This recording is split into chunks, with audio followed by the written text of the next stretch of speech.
How to buy POPG token. Now before we start, this is not financial advice. I'm not professional or economic expert, so before investing in any project that you find on my channel, please do your own research. Now before we go on buy this token, make sure to check the WEEX account and keep following the updates about this token, and don't forget to check the Telegram channel too. So before going on, as you can see, one of these updates, as you can see, if you see this post, as you can see here, POPG is officially listed on LBank. So now this token is available on LBank. Now, if you have an account on LBank, go to your accounts and fund it with some USDT, and now go and try to find this token symbol. So I will show you how to do that. Just go to LBank account.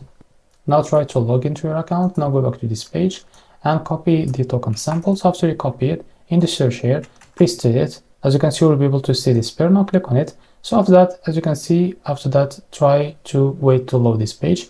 Now click on buy, select the limit. Now it's up how much you want to buy that token. So here you will be able to see how much you will be paid of that USDT on your account, and click on buy POPG. Now if you select the market, you can drag this to set how much your percentage that you want to use of that USDT on your account to be able to use it to buy this token. So this is how to buy POPG token. If you found this very helpful, please like and subscribe. See you in the next video.